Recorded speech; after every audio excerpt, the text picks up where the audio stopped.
Udah, Bojonegoro Oke, sudah siap. oke, bisa dimulai ya Bu Ana ya. Oke, baik.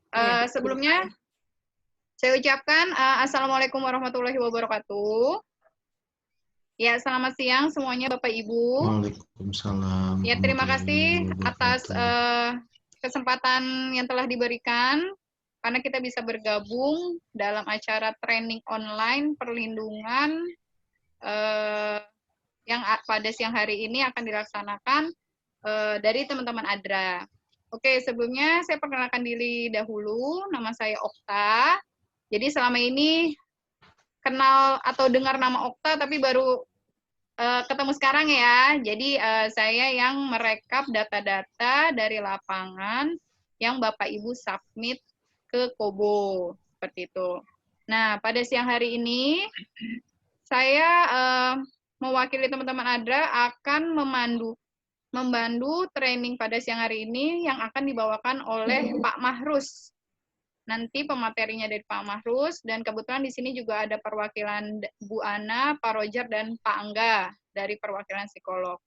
Oke, untuk kegiatan siang hari ini Bapak Ibu, selama nanti training berlangsung, diharapkan semua tidak dinyalakan mikrofonnya, jadi semua di-mute. Nanti saya akan bantu mute juga. Kemudian ketika nanti training berjalan, ketika ada yang ditanyakan bisa langsung raise hand, ya itu ada tandanya untuk langsung bertanya kepada Pak Mahrus. Jadi kegiatan siang ini tidak formal sekali Bapak Ibu, jadi bisa sambil informal saja, bisa kita sambil sharing selama Bapak Ibu di lapangan. Kemudian nanti akan ada pretest dan posttest, ya. Ini pretestnya untuk mengetahui bagaimana informasi yang Bapak Ibu miliki terkait perlindungan kelompok rentan, seperti itu. Nah, ini saya mau mengingatkan untuk yang satu PC atau satu handphone berdua, untuk Jack dan Edwin, Indah dan Rindoko, dan atau Pak David dan Ervina, nanti ketika pretest atau posttest, ya, itu bisa tetap sendiri-sendiri ya, menggunakan handphone. Nanti linknya akan saya bagikan di chat room, ya, nanti bisa diakses. Ya, jadi walaupun tetap di Zoom berdua, tapi nanti untuk pretest dan posttest tetap harus sendiri-sendiri. Seperti itu ya. Oke, pertanyaannya ini tidak sulit, jadi ini memang hanya pengetahuan singkat saja mengenai perlindungan kelompok rentan. Oke, baik. Untuk mempersingkat waktu, saya akan sampaikan beberapa hal. Jadi nanti di akhir sesi kita akan kondisional waktunya ketika memang nanti sampai jam 4 lebih belum selesai, nanti kita akan ada break untuk sholat terlebih dahulu untuk teman-teman yang melaksanakan. Kemudian nanti kita akan kembali lagi sebelum post-test kita akan ada foto bersama. Seperti itu. Jadi boleh sambil cari posisi yang nyaman untuk mengikuti kegiatan training siang hari ini. Oke, baik. Untuk selanjutnya saya serahkan kepada Pak Roger. Silakan Pak Roger. Oke, Okta, terima kasih atas perkenalannya di awal. Dan selamat datang bagi rekan-rekan relawan, dan juga Pak Makrus dan juga Pak Angga di sini yang mewakili para konsultan kita. Baiklah kawan-kawan, inilah waktunya kita bertemu walaupun hanya di dalam satu aplikasi, dan inilah waktunya kita saling berbagi saat ini dan juga mendengarkan suatu arahan-arahan dari para konsultan kita nanti siang. Dan waktu yang indah ini, izinkan saya memperkenalkan Pak Makrus, konsultan kita. Namun sebelum itu saya ingin memperkenalkan Ibu Ana. Ibu Ana ini adalah project manager kita. Mungkin yang lain belum kenal, tapi inilah Bu Ana. Boleh lambaikan tangan Bu Ana? Oke, dengan senyumnya yang begitu khas, inilah Bu Ana, project manager kita yang sangat profesional. Beliau latar belakangnya dari UNICEF ya Bu Ana, dan akhirnya bergabung di ADRA. Oke, Berikutnya, saya juga ingin memperkenalkan konsultan kita, Pak Makrus. Pak Makrus, izinkan saya share screen. Oke, ini dia. Nah, ini biodata dari Pak Makrus, kira-kira sudah terlihat, kawan-kawan? Sudah terlihat? Ya, Pak Makrus, nama panggilan beliau adalah Krus, dan tempat tanggal lahir beliau di Surabaya, tanggal 1 Januari 1981, dan memang hari ulang tahunnya dirayakan di seluruh dunia ya. Seluruh dunia merayakan ulang tahun Pak Makrus. Dan beliau tinggal di Surabaya, alamat lengkapnya terlampir. Beliau beragama Islam, kewarganegaraan tentunya Indonesia, saat ini sudah berstatus menikah. Dan bagi kawan-kawan nantinya selesai training ini, izinkan saya Pak Makrus membagi telepon Pak Makrus, seperti kita janji kemarin, bahwa silakan jika teman-teman nantinya akan berkonsultasi juga ada hal-hal nantinya bisa menghubungi nomor Pak Makrus. Ya, latar belakang pendidikan Pak Makrus sendiri, beliau berasal dari Fakultas Ilmu Komunikasi, jurusan Jurnalistik, Universitas Dr. Sutomo, Surabaya. Dan selesai pada tahun 2003, 2001-nya beliau juga mengambil program desain grafis PKBPI Kertajaya. Lulus SMA pada tahun 2000 di SMA Negeri 19 Surabaya, 1997 lulus SMP di Surabaya juga, 94 lulus dari Madatul Istidaya ya, dan TK Nurul Takim juga tahun 88 di Surabaya, semuanya di Surabaya. Nah, ini pengalaman-pengalaman organisasi dari Pak Makrus sendiri yang kita lihat sudah puluhan tahun berkecimpung dalam dunia kemanusiaan dan juga praktisi dalam pemberdayaan perempuan dan khususnya perlindungan anak. Nah, inilah berbagai macam dari tahun ke tahun pengalaman organisasi dari Pak Makrus sendiri, pernah di UNICEF, di IPNU juga, dan juga pernah jadi koordinator BKM, Badan Keswadayaan Masyarakat, dan saat ini beliau ada di Yayasan Hotline Indonesia yang berada di Surabaya. Dan sekarang beliau juga Wakil Sekretaris PCGP Ansor, ya Pak Makrus, di Kota Surabaya. Nah, ini pengalaman bekerja beliau, sudah cukup mumpuni, kiranya pada siang ini bisa kita mendapatkan sharing-sharing pengalamannya dan juga materi-materi yang sangat baik dari Pak Makrus. Yayasan Hotline Indonesia, dia merintis karir sejak awal dan sampai saat ini beliau menjadi program manajer Yayasan Hotline Surabaya. Luar biasa pengalaman dari Pak Makrus ini. Oke. Jadi saya tidak salah, sudah dari tahun 2000 Pak Makrus terjun dalam dunia kemanusiaan. Nah, hari ini adalah hari ulang tahun pernikahan Pak Makrus dan istri.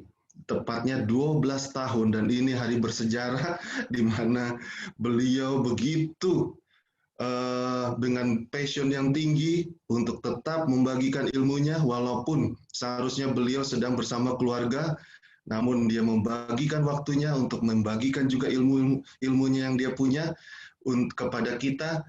Karena itu jangan lewatkan teman-teman, rekan-rekan relawan, banyak sekali yang akan kita dapat dari pengalaman-pengalaman Pak Makrus. Selamat ulang tahun, happy anniversary Pak Makrus. Semoga pernikahannya tetap langgeng dan juga menjadi keluarga yang barokah ya Pak Makrus. Oke, kayaknya sekian. Mungkin nanti ada tambahan dari Pak Makrus ketika dia memberikan atau membagikan pelatihannya pada siang ini. Dan juga saya ingin memperkenalkan setiap koordinator kabupaten yang ada saat ini. Mungkin rekan-rekan relawan hanya melihat koordinatornya di tempatnya ya, di kabupatennya masing-masing. Tapi saat ini saya ingin memperkenalkan koordinator yang ada 3 koordinator yang sedang bertugas mengkoordinir 3 kabupaten. Yang pertama adalah Lydia. Boleh Lydia lambaikan tangannya. Dia adalah koordinator dari Kabupaten Ngawi. Oke, terima kasih Lydia. Mungkin Lydia bisa memperkenalkan rekan-rekan relawannya yang tergabung. Silakan Lydia. Baik, Kak Roger, terima kasih atas kesempatannya. Assalamualaikum warahmatullahi wabarakatuh, teman-teman semua. Dan Waalaikumsalam warahmatullahi wabarakatuh. salam sejahtera untuk kita semua. Ya, perkenalkan, nama saya Lydia Sarnovi, biasa dipanggil Lydia. Saya adalah koordinator relawan Kabupaten Ngawi. Dan tentunya tim Ngawi tidak sendiri, tidak hanya saya sendiri. Saya dibantu oleh 8 relawan yang luar biasa. Yang pertama bernama Arya. Boleh Mas Arya lambaikan tangan? Iya. Iya. Selanjutnya ada Mbak Edvin. Ya, Mbak Edvin, lambaikan tangan. Selanjutnya ada Pak Faris, Pak Fariza. Iya. Lambaikan tangan. Iya. Selanjutnya ada Pak Jack, ya Pak Jack dari Kabupaten Ngawi, say hi, ya senyumnya luar biasa ya. Selanjutnya ada Mbak Indah, halo Mbak Indah, ya. Selanjutnya ada Pradipta, ya Pradipta, oke Raisen. Selanjutnya ada Pak Rindoko, say hi Pak Rindoko, oke. Dan yang terakhir adalah Yudis. Ya, siap mantap langsung hormat. Ya, kiranya mungkin segitu, Kak Roger. Semoga Oke, berkat. terima kasih Lydia yang sudah memperkenalkan diri dan juga timnya, tim relawannya yang bahu-membahu, saling membantu dalam proyek ini. Berikutnya dari Mas Hari, dari Bojonegoro. Silakan Mas Hari, perkenalkan diri dan juga perkenalkan relawannya. Baik, terima kasih.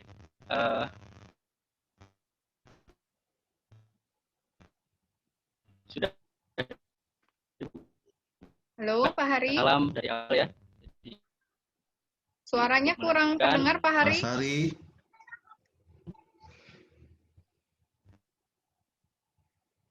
Mas Hari, kiranya sinyalnya bisa di... Dari koordinator dari Halo Mas Hari. Bojonegoro. Dan di sini ada 8 relawan yang luar biasa. Ya.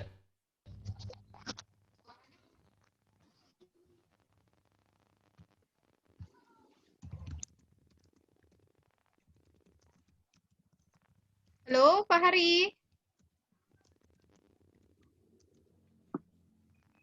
Oke, saya bantu ya Pak Hari ya. Sepertinya Pak Hari sinyalnya kurang stabil.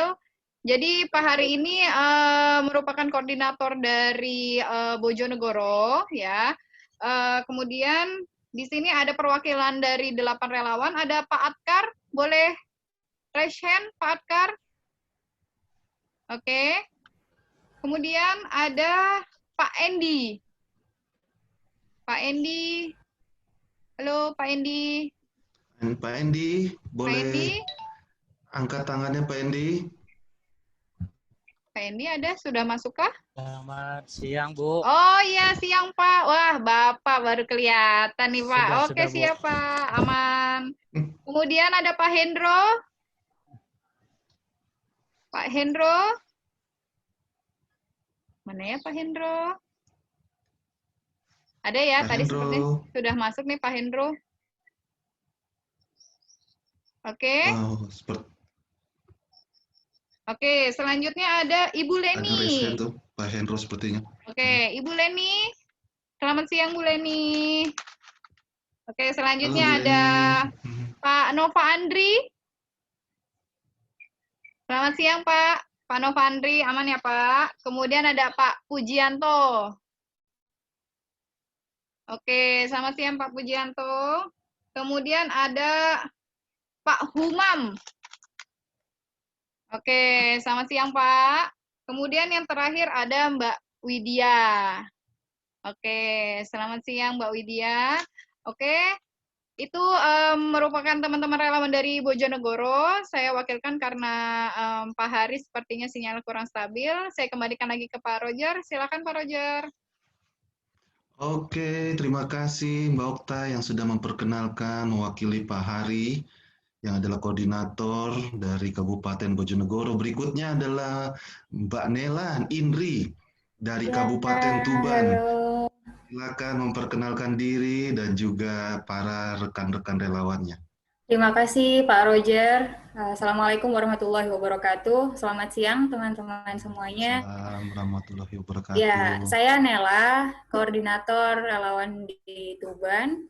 Nah, ini ada 8 relawan saya yang hebat tentunya, yang akan saya perkenalkan satu-satu.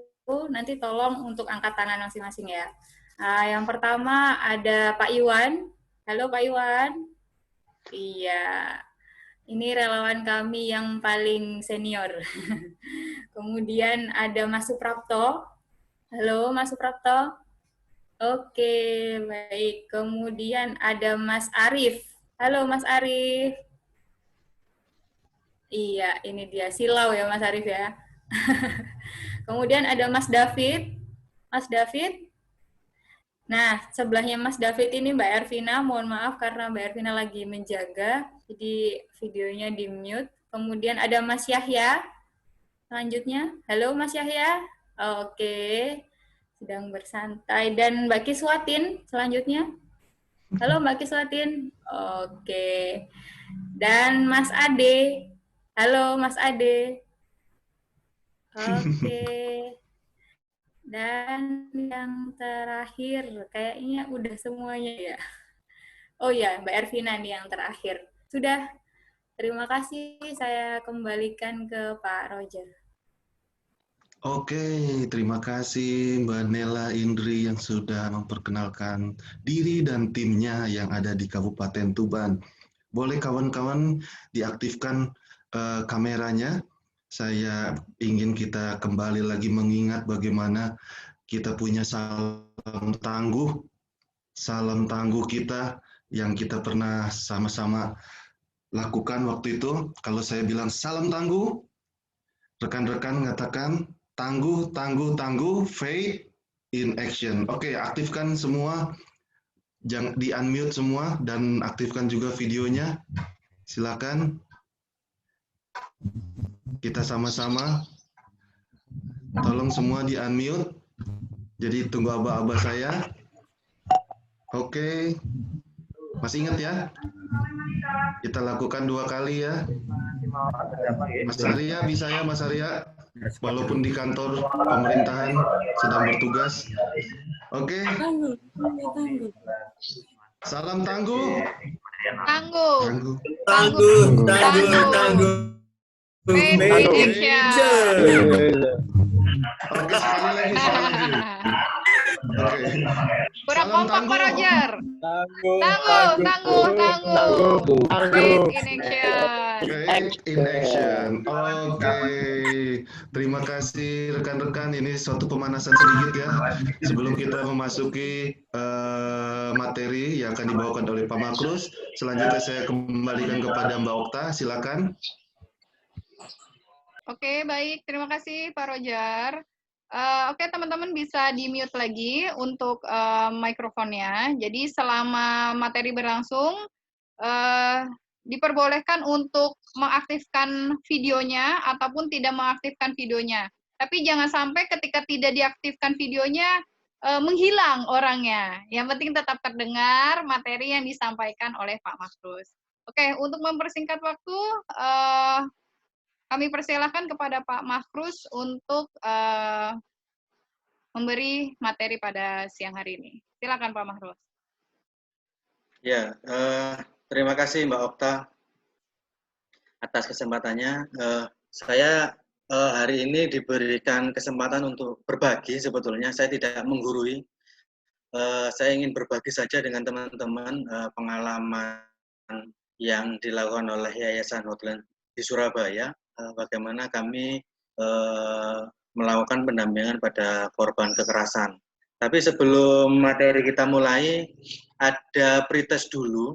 Jadi ada link, nanti ada link pretest yang akan saya kirimkan di kolom komentar. Jadi satu orang masing-masing ya bagi yang berdua satu HP atau satu laptop berdua tetap mengerjakannya masing-masing. Jadi ada waktu sekitar 10 menit. Jadi 10 menit. Jadi sekarang di jam saya 14.26, berarti nanti kita selesai di jam 14.36. 14.36. Nah, 10 menit. Saya kira soalnya mudah, nggak susah, dan tidak dinilai nanti yang baik dan yang ini tidak masuk penilaian sekolah, jadi tidak usah terlalu serius dalam mengerjakan pretest.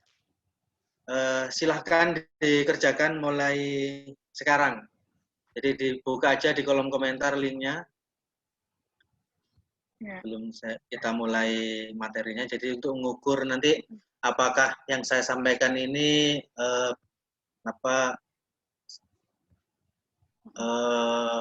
bisa dipahami atau tidak, nanti saya bisa mengukurnya di pretest dan posttest. Nah, kalau tidak ada ini nanti saya ngomong kemudian tidak dimengerti, tapi jadi untuk evaluasi kami di pelatihan berikutnya sebetulnya. Oke, sudah ya mulai. baik, Pak Mahrus, saya tambahkan sedikit. Jadi untuk teman-teman ini sudah dikirimkan di chat room untuk link pretest. Jadi silahkan diklik saja. Nanti untuk yang menggunakan laptop bisa langsung auto link ya. Untuk teman-teman yang menggunakan HP mungkin nanti akan tampilan Zoom-nya akan tertutupi oleh tampilan soal. Kemudian untuk teman-teman yang berdua itu bisa langsung di Google ya, di googling, bisa diklik langsung link yang sudah di-share di chat room-nya. Oke, untuk waktunya 10 menit ya. Jadi nanti Pak Mahrus juga akan standby.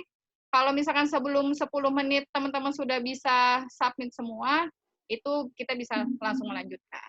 Oke, baik, bisa dipersilahkan teman-teman untuk mengakses linknya.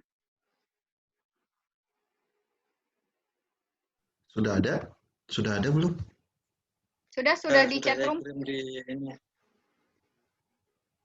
Sudah di chat room. Kalau aku belum ada, Ya, belum tinggal muncul klik sih. aja sebenarnya. Pak Mahrus private ya, Pak? Bapak, oke.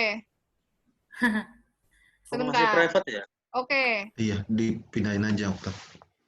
Tadi saya tak cek sih. Oke. Karena aku yang buka tadi ya.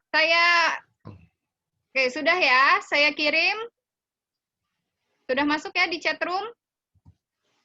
Untuk linknya? Sudah. Oke. Sudah, siap. Mantap. Sudah bisa dibuka.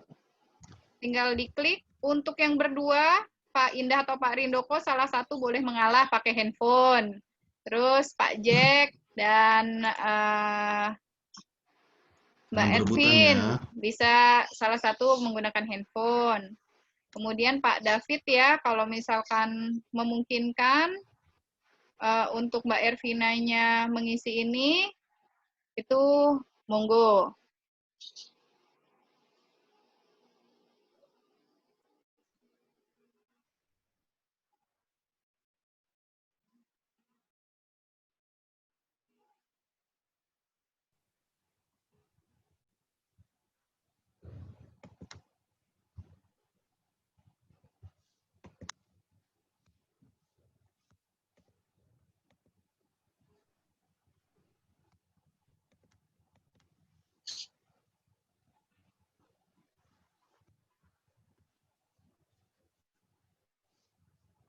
Tes.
Oke, waktunya 5 menit lagi, Bapak Ibu.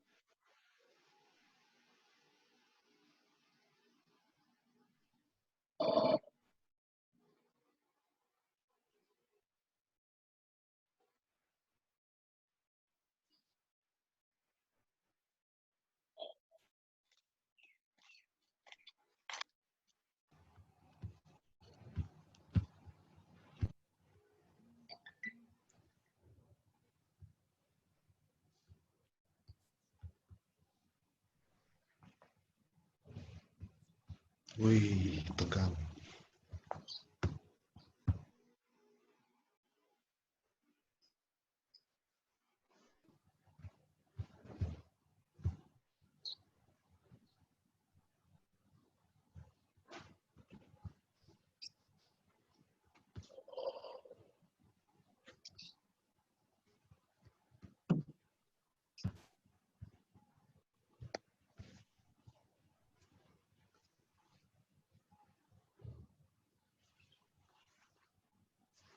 Sudah ada yang selesai, Pak Mahrus? Sudah ada yang masuk?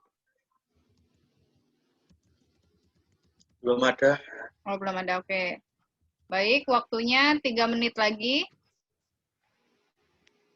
Tadi untuk Pak Endi, karena tadi sempat keluar, bisa langsung akses linknya ya Pak, di chat room sudah saya kirim.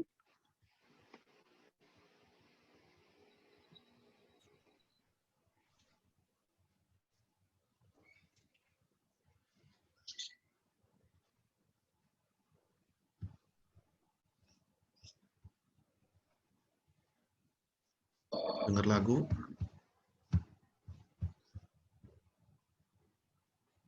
Untuk tugas yang dikerjakan masuknya gimana ya? Ada pertanyaan dari Pak Pujianto.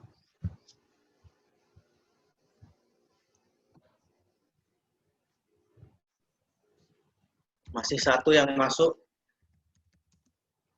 Pak Pujianto, sudah akses link ya Pak?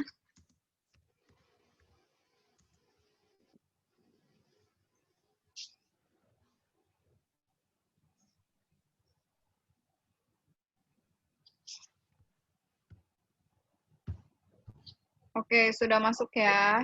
Pak Pujianto bisa langsung klik di chat room, itu ada link yang perlu diisi, itu bisa langsung diklik saja Pak.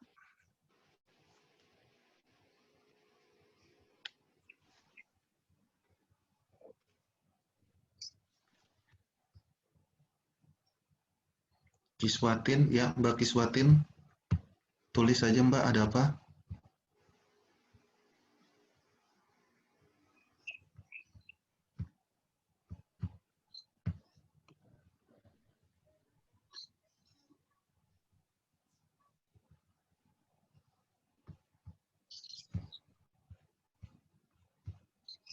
Sudah masuk lagi Pak Mahrus? 3. 3, oke baik. Kita masih tunggu ya. Oke, ini 1 menit lagi. Kita tambah waktu ya, 5 menit. Karena ini tadi teman-teman ada yang baru masuk lagi. Jadi Bapak Ibu, saya akan untuk yang baru masuk, ini sepertinya linknya tidak terbaca. Jadi saya akan copy ulang untuk linknya. Yang baru masuk, ini akan ada pretest yang perlu diisi ya. Jadi Bapak Ibu bisa mengakses, tinggal klik link yang ada di chat room. Ini ada beberapa pertanyaan untuk menggali informasi yang Bapak Ibu ketahui mengenai perlindungan kelompok rentan. Seperti itu.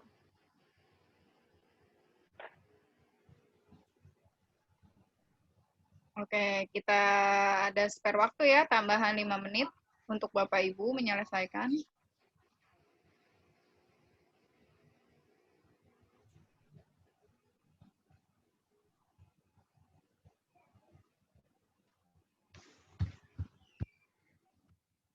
Menit.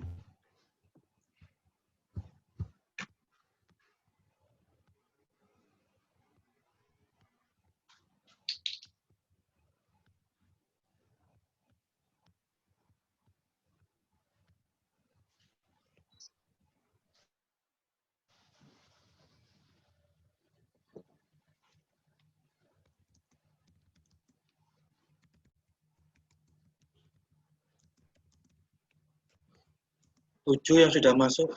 Oke, baik. 7 ya. Masih ada, kita total ada 24. Kurangi 7. Masih ada 17 lagi. 8. Oke. Satu-satu ya, sudah masuk.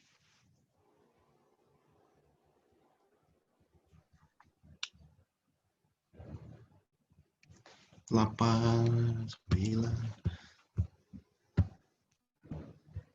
12. Oke, berarti 5 lagi.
Enam belas yang sudah masuk. Oke, 16 ya. Baik, untuk Mbak Ervina, apakah ada Pak? Atas nama Mbak Ervina atau Pak David, Mbak Ervina mengisi tidak? Kalau tidak mengisi? Sudah mengisi Mbak Ervina. Oh, sudah mengisi ya? Oke, baik. Ada Ervina. Ada, oke. Ervina. Berarti kita tunggu 7 orang lagi.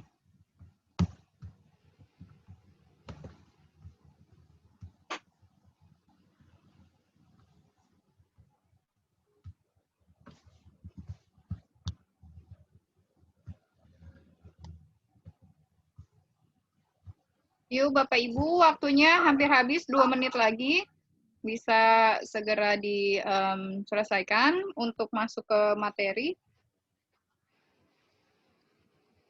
17 sudah masuk. Oke, kurang 7 orang lagi.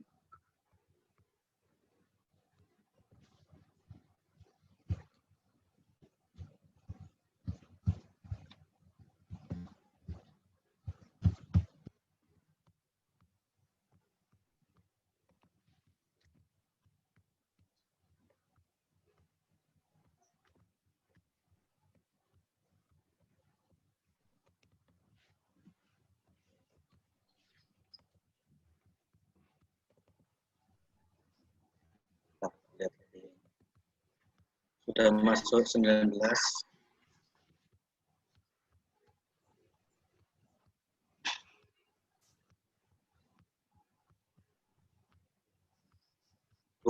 Sudah masuk.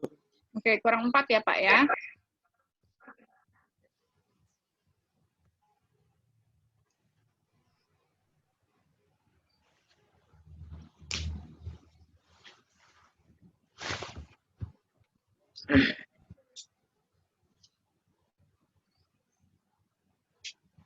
Oke, Bapak Ibu bisa segera diselesaikan karena ini waktunya sudah habis. Sudah dapat tambahan juga nih 5 menit ya.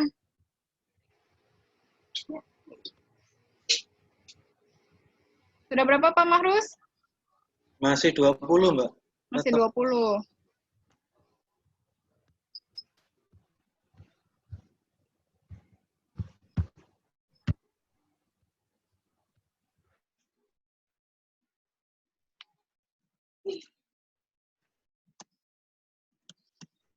Oke, waktunya sudah habis Pak Mahrus, bagaimana?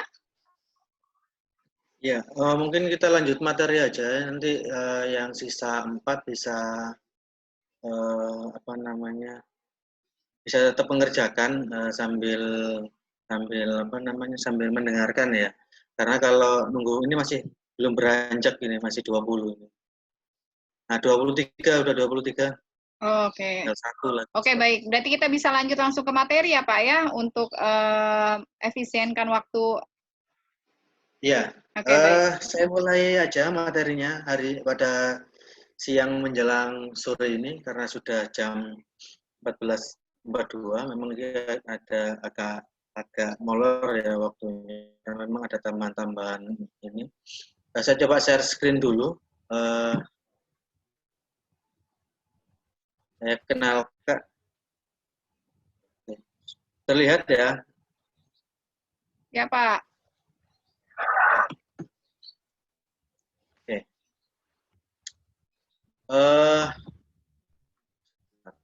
Saya kenalkan dulu nama lembaga saya. Tadi kan saya sudah dikenal sama Pak Roger, termasuk memberikan ucapan selamat anniversary hari ini. Jadi tadi Pak Roger juga sempat komen di komentar Facebook saya. Terima kasih Pak Roger ini. Nah, ini profil. Jadi ini program-program yang sudah dilakukan oleh Yayasan Hotelan Surabaya. Yayasan Hotelan Surabaya berdiri sejak tahun 1989, jadi sudah lama sekali. Jadi sudah sekitar 31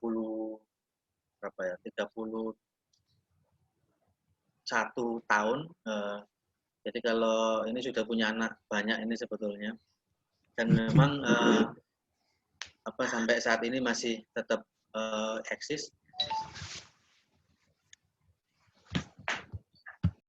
Kemudian kami memulai program itu dengan konseling untuk remaja. Pada waktu itu Yayasan Hotelan Surabaya didirikan oleh Redaktur Surya, oleh Bu Esti.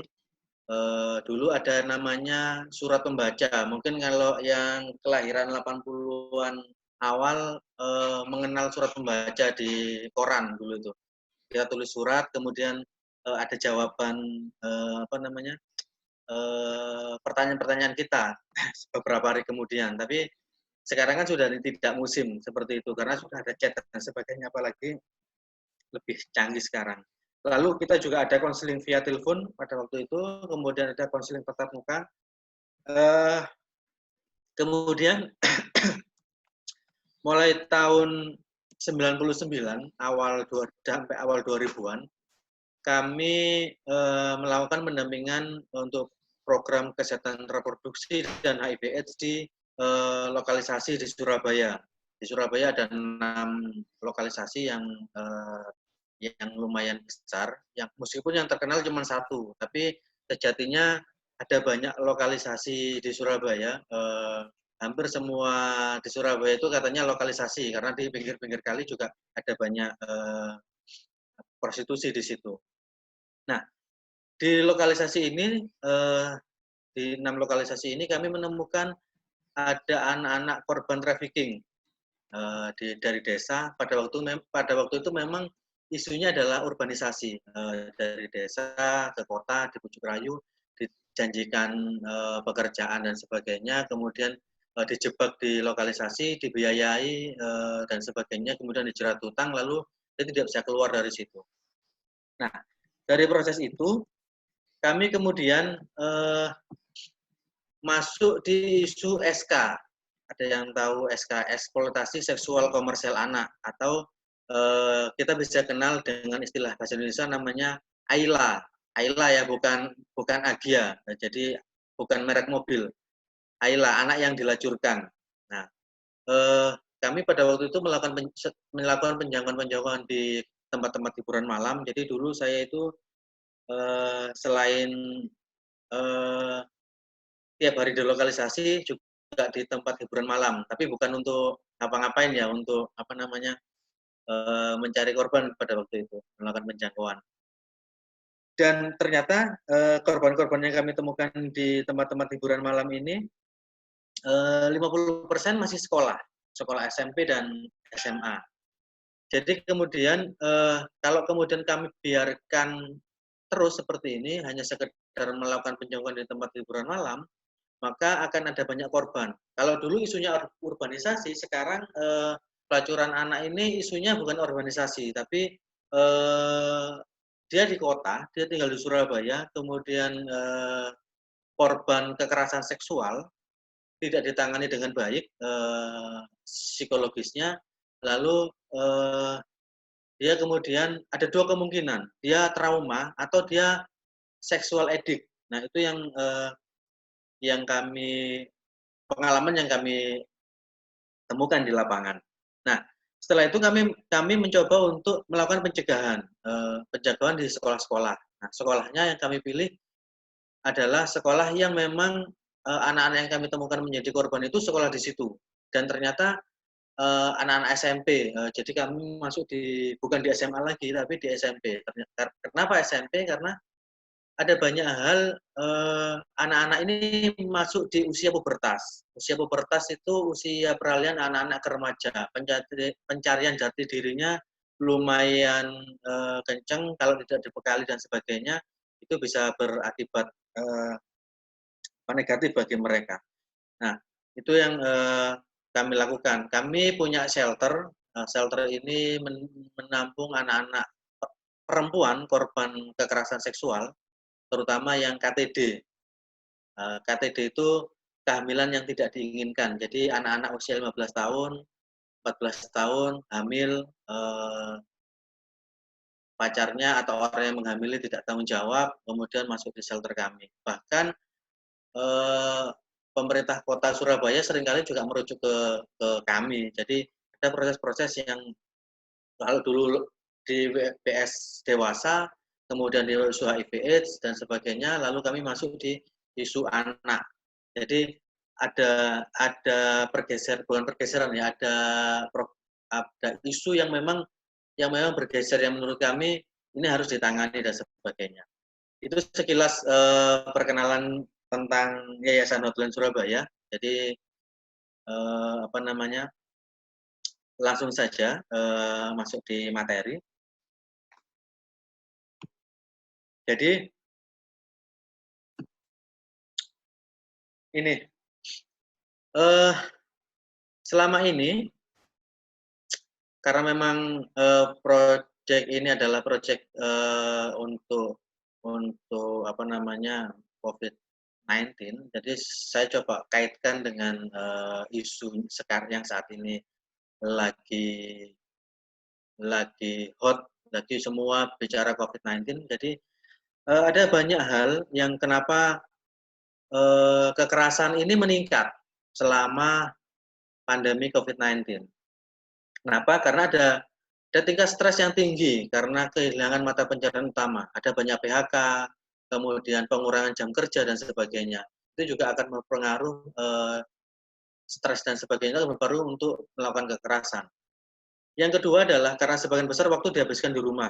Ada pola baru yang mulai sekolah, kerja di rumah, kalau yang masih kerja, kemudian sekolah di rumah, tingkat stres orang tua yang selama ini hanya ngantar anak ke sekolah, kemudian dia harus ngajari anaknya menjadi guru di semua bidang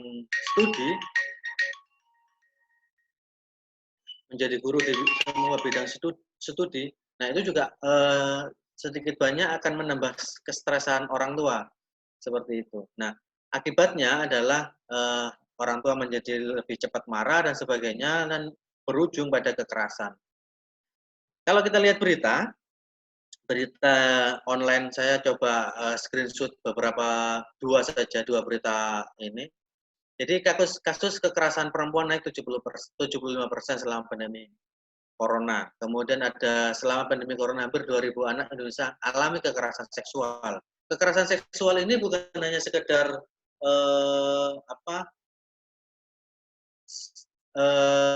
di rumah offline ya, tapi ada juga kekerasan seksual yang ada cyber ada anak-anak yang memang di online itu disuruh telanjang dan sebagainya. Itu ada beberapa kasus yang kami dampingi seperti itu. Nanti teman-teman, saya panggil teman-teman ya biar tidak terlalu formal. Bapak-bapak, ibu-ibu, saya nggak terlalu terbiasa dengan bapak dan ibu. Sebetulnya saya panggil teman-teman saja agar lebih santai, agar lebih lebih santai saja. Teman-teman bisa browsing di Google bagaimana peningkatan kasus-kasus ini selama pandemi COVID-19. Jadi itu yang terjadi pada saat ini. Saya yakin teman-teman di lapangan juga seringkali menemukan kasus-kasus seperti ini. Lalu saya coba masuk di definisi. Definisi ini ada berbagai macam definisi sebetulnya kekerasan. Ini definisi yang ada di kami karena kami bekerja di isu perlindungan anak, maka kami punya namanya kebijakan perlindungan anak. Nah, ini definisi yang coba kami rumuskan di kebijakan perlindungan anak kami. Jadi mungkin waktu di Google, di literatur yang lain bisa saja berbeda, tapi ini yang definisi yang coba kami susun pada waktu itu. Jadi segala bentuk tindakan yang melukai, merugikan, menyengsarakan dan menyebabkan penderitaan baik secara fisik, mental, seksual, ekonomi, dan sosial yang dilakukan oleh individu, kelompok, atau badan yang berakibat terganggunya atau hilangnya hak seseorang. Nah, hal ini baik. Jadi kekerasan yang kami temukan pelakunya bukan hanya sekedar ini, tapi ada juga lembaga-lembaga yang mengatasnamakan isu tertentu yang kemudian melakukan kekerasan dan eksploitasi seksual pada anak pada waktu kami temukan di lapangan. Maka kami coba rumuskan dengan definisi kekerasan itu seperti ini. Maka teman-teman bisa cari referensi yang lain sebetulnya, tidak harus pakai ini definisinya. Kemudian ini juga definisi yang kami tuangkan di kebijakan perlindungan anak kami.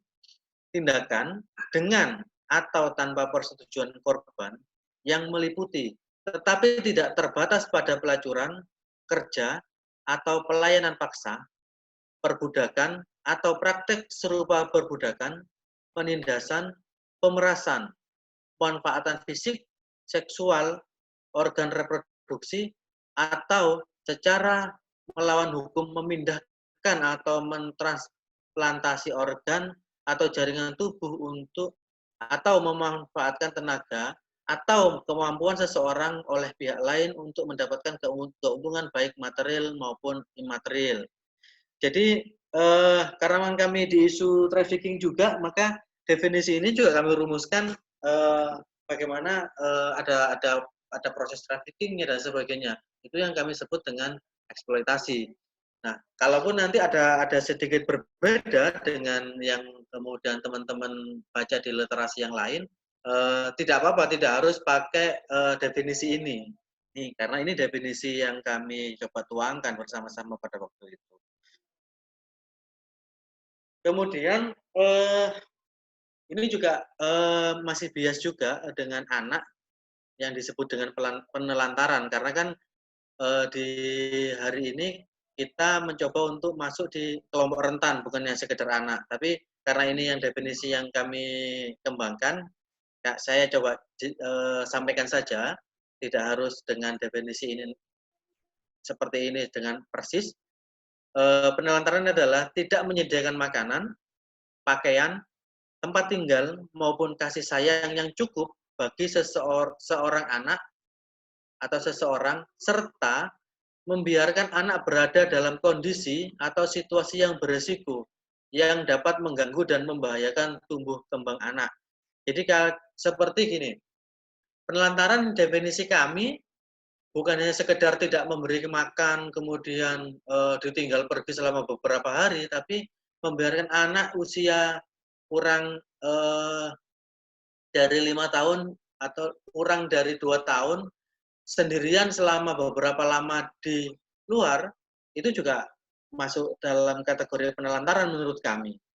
Nah, bisa saja definisinya juga berbeda dengan literasi-literasi yang lain, tapi makanya nanti akan ada proses diskusi. Saya lebih suka dengan diskusi-diskusi yang ketika nanti teman-teman bisa menemukan apa di lapangan, bisa saling sharing, gitu aja. Lalu saya coba masuk, karena ini masuk di kelompok rentan, akan lebih mudah saya masuk dengan kekerasan dalam rumah tangga. Kenapa? Karena di rumah itu nanti akan ada lansia, akan ada anak, ada perempuan, ada kelompok disabilitas, ada mungkin juga ada kelompok minoritas. Jadi ada 5 kelompok yang menjadi kelompok rentan sebetulnya. Nah, saya lebih mudah masuk di kekerasan dalam rumah tangga. Meskipun kekerasan sekarang ada banyak, bisa di dunia maya, online dan sebagainya, itu bisa jadi kekerasan.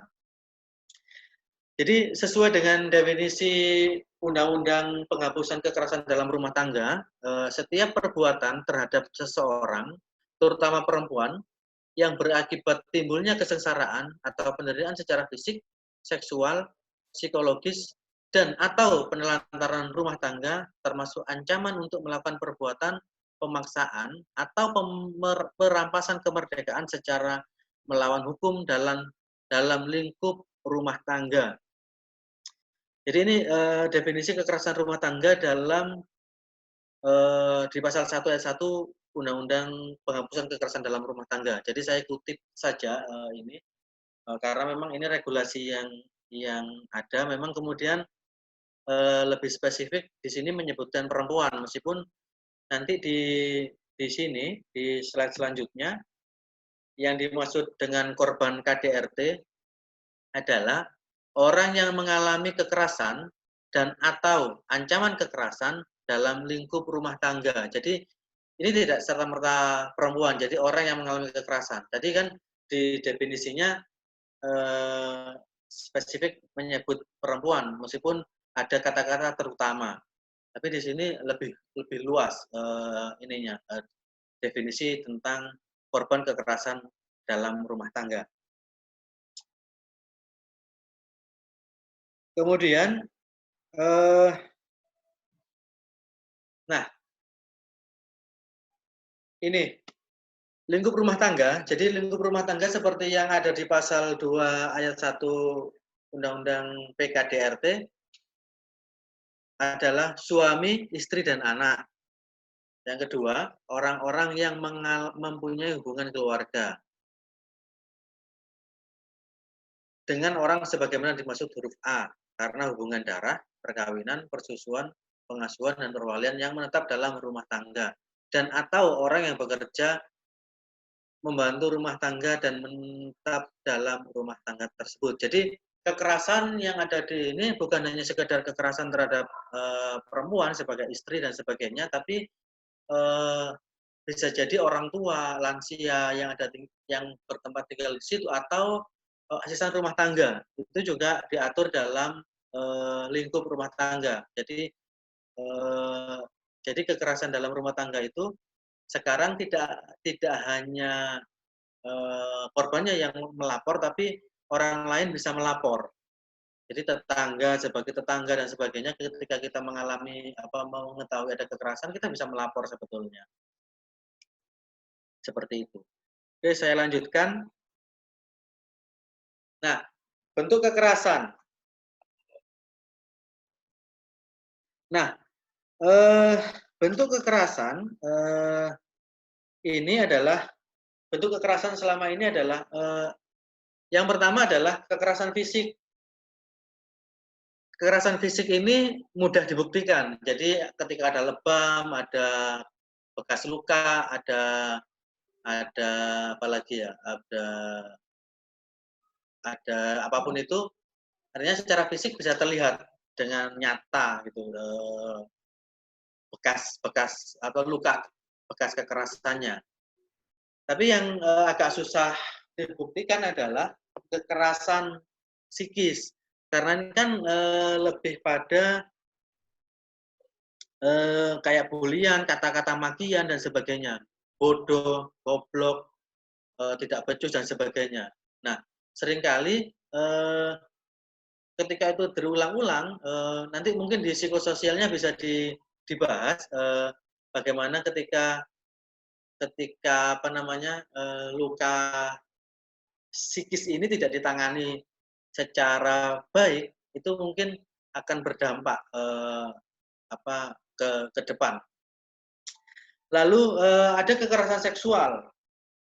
kekerasan seksual ini karena kami isu kami itu memang di kekerasan seksual, kami banyak menemukan anak-anak korban kekerasan seksual yang kemudian di trafficking, dilacurkan dan sebagainya, itu awal mula dia menjadi korban kekerasan adalah pelakunya orang-orang terdekat. Jadi ada yang di paman, ada yang kakak, ada yang bahkan ada yang menjadi korban kekerasan seksual ayahnya, ayah tiri, ada juga ayah kandung. Ini yang kasus-kasus yang kami temukan di lapangan. Dan seringkali kasus kekerasan seksual ini tidak terlapor karena masih tabu di Indonesia ya, apalagi di Indonesia lah masih tabu. Jadi kemudian pelaku itu merasa karena tidak dijerat oleh hukum, dia melakukan kekerasan berulang kali. Bisa jadi bukan hanya satu orang, bisa beberapa orang yang terjadi. Kemudian kekerasan yang ini adalah penelantaran rumah tangga. Jadi kayak tidak dikasih nafkah dan sebagainya, itu juga masuk dalam kategori ini kasus kekerasan penelantaran dalam rumah tangga. Nah, ada banyak hal yang terjadi, misalkan penelantaran ini ada suami, kalau yang kami dampingi ya, yang kami ini anak-anak yang kami dampingi, anaknya kami dampingi, kemudian ternyata ibunya jadi korban kekerasan dalam rumah tangga. Dia tidak bahasa Jawanya dibelanjani, tidak diberi nafkah. Dia bekerja sendiri, tapi dia menjadi pelaku kekerasan. Kemudian jadi korban kekerasan juga, tapi si perempuan itu tetap bertahan dalam proses itu dengan dalih demi anak dan sebagainya. Ini kasus-kasus yang seringkali terjadi di lapangan. Seperti itu. Nanti akan kita bahas di slide selanjutnya tentang bagaimana ini. Nah, lalu kelompok-kelompok ini kenapa menjadi rentan? Yang pertama, tidak memiliki nilai tawar yang kuat. Jadi kemudian bergantung pada orang lain, kemudian sosial budaya masyarakat. Jadi ini ada banyak kasus-kasus yang pernah kami dampingi sampai sudah BAP di kepolisian dan sebagainya. Tiba-tiba oleh si korban, terutama perempuan yang menjadi korban kekerasan, itu dicabut dengan dalih sosial budaya di masyarakat yang stigma, misalkan janda dan sebagainya, itu juga jadi pengaruh sebetulnya. Meskipun ini pengalaman yang kami dampingi ya, dia mulai dari baru menikah, dia sebetulnya sudah jadi korban kekerasan. Tapi sampai punya anak 4, dia mencoba untuk bertahan di dalam rumah tangga itu. Nah, padahal si perempuan ini sebetulnya kalau dia cerai bisa mandiri karena dia bekerja dan sebagainya. Nah, karena sosial budaya masyarakat yang stigma dan sebagainya itu jadi problem tersendiri sebetulnya. Ini persoalan-persoalan yang kadang kita temui di lapangan. Jadi tidak secara teori kan orang sudah bisa kerja sendiri, bisa membiayai anak dan sebagainya, ngapain bertahan menjadi korban kekerasan kan gitu. Tapi ini terjadi di lapangan. Yang ini. Nah, itu yang seringkali kita temukan. Nah, saya mencoba dari proses diskusi dengan tim ADRA, saya mencoba untuk membagi menjadi 5 kelompok rentan yang menjadi korban kekerasan. Anak-anak, perempuan, kelompok disabilitas, lansia, dan kelompok minoritas. Kelompok minoritas ini akan dibagi lagi, termasuk kelompok disabilitas itu sebetulnya kalau kita bagi lagi ada ini, anak dengan disabilitas, perempuan dengan disabilitas itu akan mengalami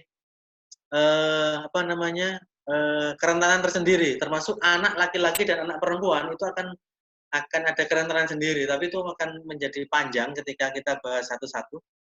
Tapi misalkan ada diskusi nanti bisa chat dan sebagainya setelah pelatihan ini, silahkan ininya.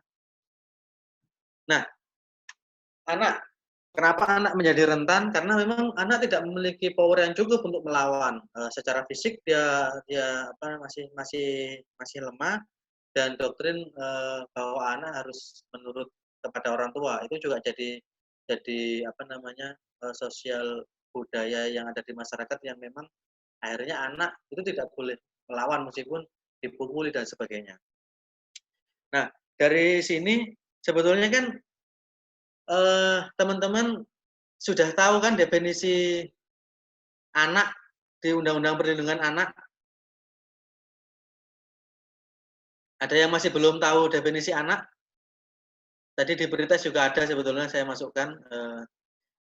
Jadi di Undang-Undang Perlindungan Anak yang di Undang-Undang Perlindungan Anak itu, anak adalah manusia yang belum berumur 18 tahun atau yang masih dalam kandungan kalau di Undang-Undang Perlindungan Anak.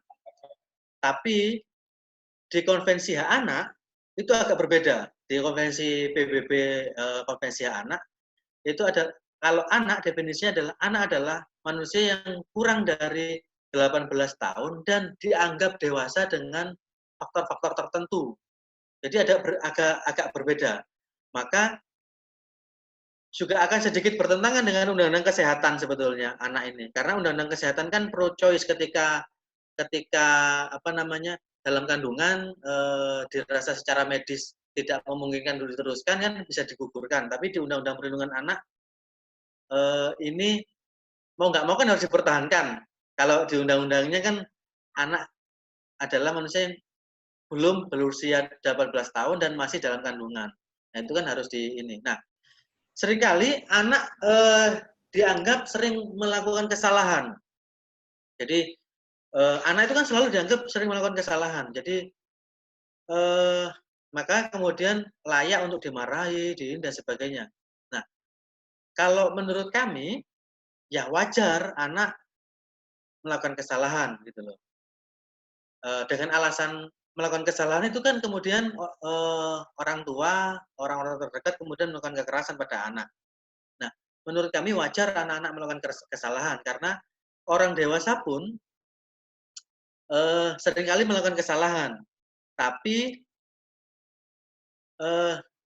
kan kalau orang dewasa melakukan salah tidak ada yang memarahi, dianggap wajar dan sebagainya. Padahal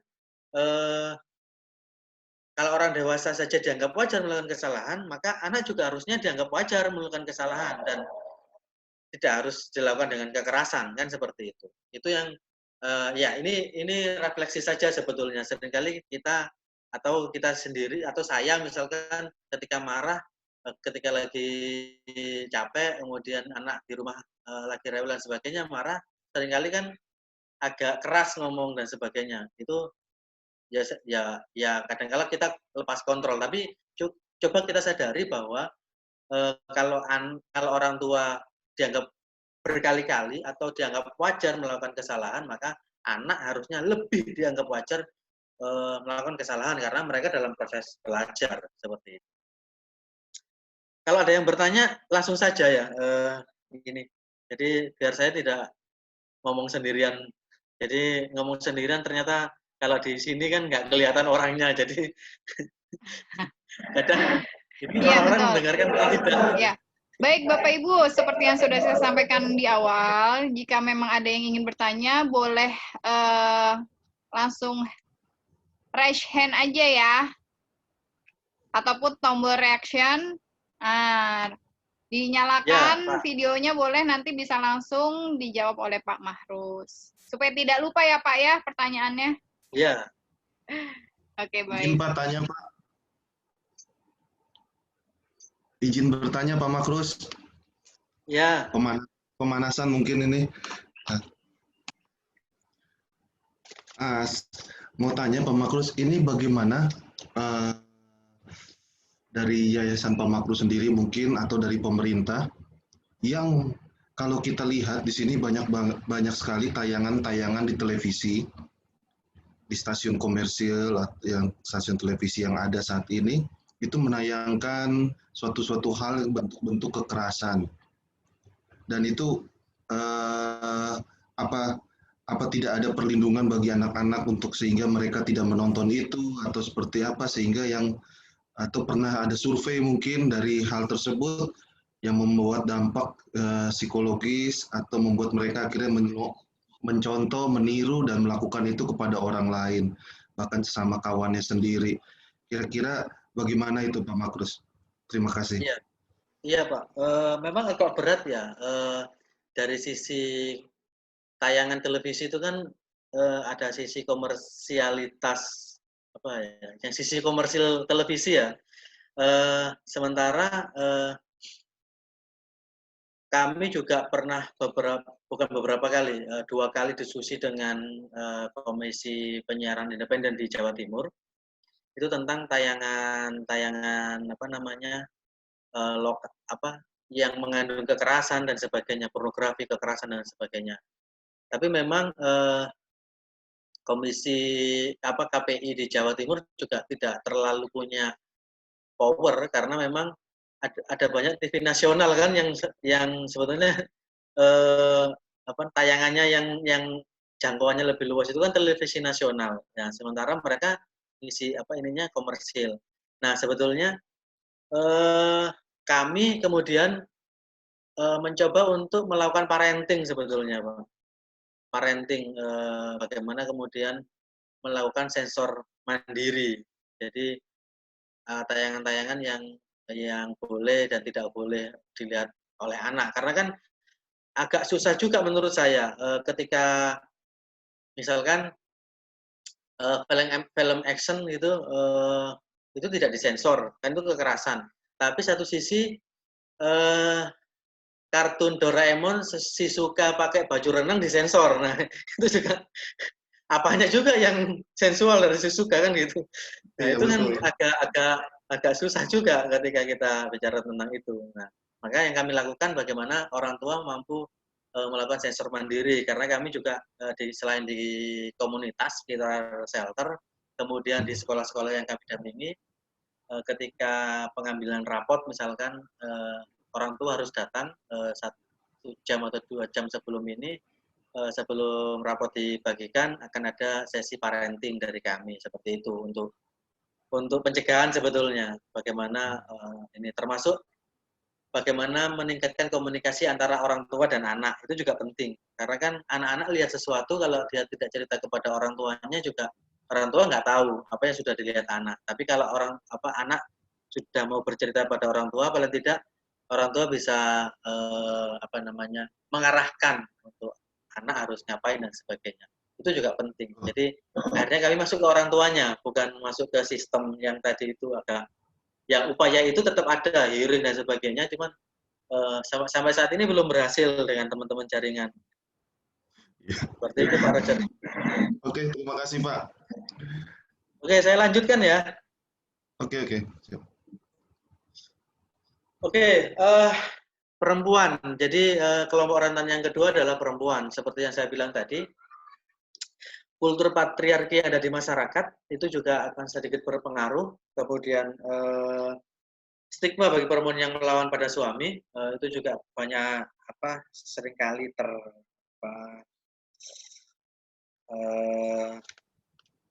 jadi abu-abu ya Pak.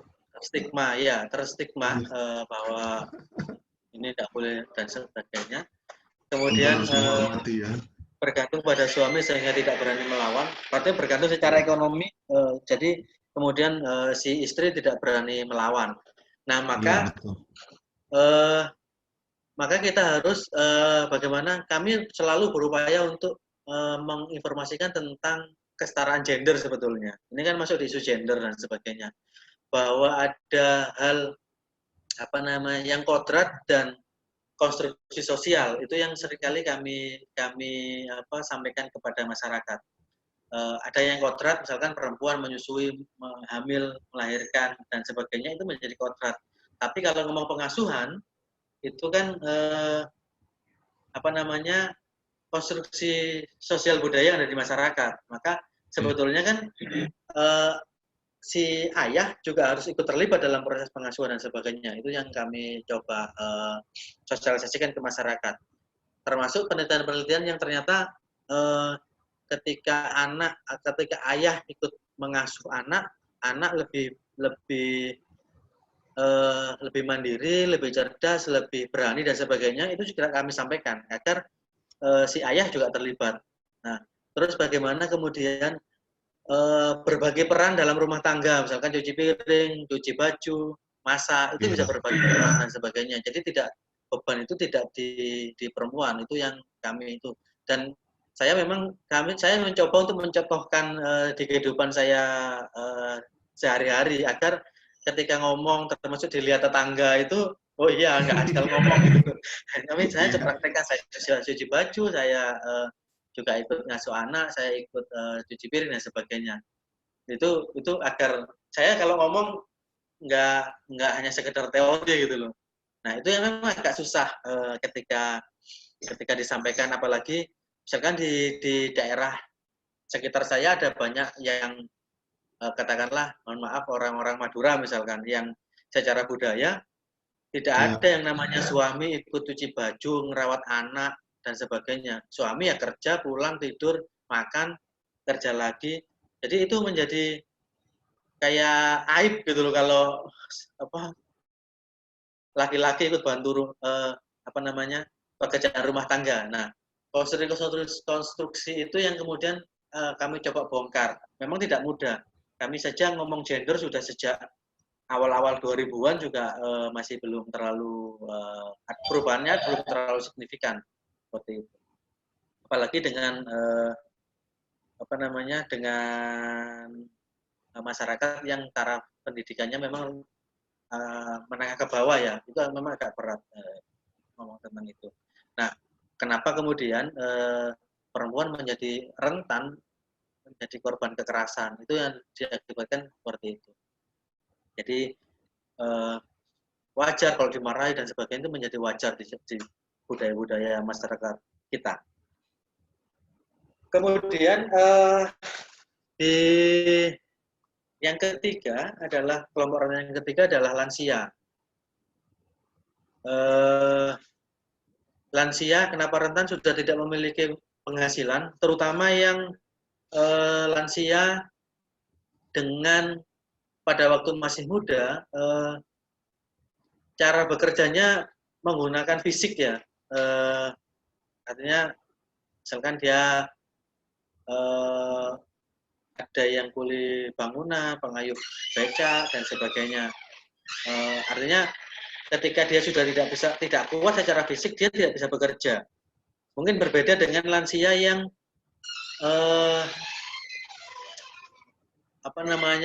dulu punya perusahaan, kemudian punya deposito, punya pensiun dan sebagainya, dia bisa beraktivitas, bersosialisasi masih dengan teman-temannya, bisa beraktivitas, jalan dan kemana-mana bisa dilakukan. Nah, sementara bagi lansia yang tidak memiliki penghasilan, dia kan akan selalu berdiam diri di rumah.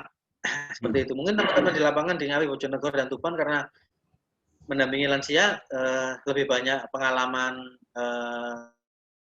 teman-teman di lapangan sebetulnya. Kemudian bergantung pada anak, keluarga, kemudian merasa dirinya tidak berguna sehingga hanya pasar dengan apa yang terjadi. Maka program-program dengan lansia biasanya kan mengajak mereka untuk beraktivitas. Jadi misalkan di Surabaya ada program senam bersama lansia, kegiatan-kegiatan studi tour dengan lansia dan sebagainya. Jadi mereka diajak untuk beraktivitas dengan dibiayai oleh pemerintah misalkan bagi lansia-lansia yang tidak punya uang dan sebagainya. Nah, maka ada teman saya saya punya teman di Jogja, dia punya klub untuk lansia. Jadi lansia ini diajak untuk beraktivitas, tapi memang ini berbayar karena memang segmen ininya menengah ke atas. Jadi tapi memang post-mortem syndrome itu memang berpengaruh bagi mereka. Itu yang terjadi. Next. Kemudian ada kelompok disabilitas. seperti yang saya bilang tadi, ada anak dengan disabilitas dan perempuan dengan disabilitas itu lebih rentan untuk menjadi korban kekerasan. Karena itu tadi, stigmanya menjadi stigma ganda. Selain disabilitas, ada stigma yang budaya patriarki tadi dan sebagainya, itu menjadi faktor pendorong juga mereka menjadi korban kekerasan. Karena mereka tidak bisa melawan, tidak bisa hidup secara mandiri dan sebagainya. Terutama yang disabilitas secara mental ya, yang ini. Meskipun ada juga disabilitas yang secara fisik itu bisa meraih, mengejar seperti orang kebanyakan. Kayak ada teman saya yang ada di Lombok, ternyata dia menjadi PNS di Kemenak Lombok Timur misalkan. Tapi kan mereka harus bekerja ekstra keras, lebih pandai, misalnya lebih pintar misalkan dari orang kebanyakan dan sebagainya. Tidak dengan kemampuan setara, biasanya mereka juga akan tidak dianggap. Tapi kalau lebih kemampuannya lebih, baru mereka akan diprioritaskan. Itu yang di disabilitas. Jadi ini. Lalu ada kelompok rentan. Kelompok rentan yang berikutnya adalah kelompok minoritas. Nah, seperti kelompok dengan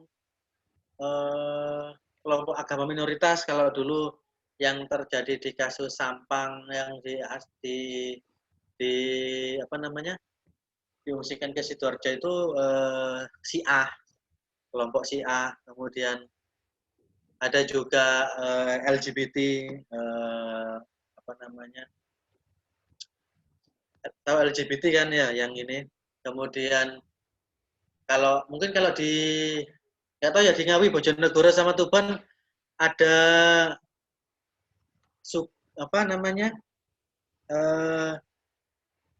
masyarakat adat yang ini enggak, saya kira nggak ada ya, di Jawa sudah akses ininya sudah hampir rata ya kayaknya. Kalau mungkin di luar Jawa, di Kalimantan dan sebagainya itu bisa ada yang suku yang menggantungkan pada kondisi alam seperti itu.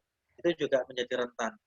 Nah, karena ini mereka minoritas, ketika mereka melakukan kesalahan, misalkan LGBT melakukan kesalahan dengan melakukan kekerasan pada anak misalkan, atau membentak anak dan sebagainya, itu akan berbeda perlakuannya dengan kebanyakan orang melakukan hal yang sama. Itu kan ya, itu yang menjadi kenapa kemudian mereka menjadi rentan juga menjadi korban kekerasan.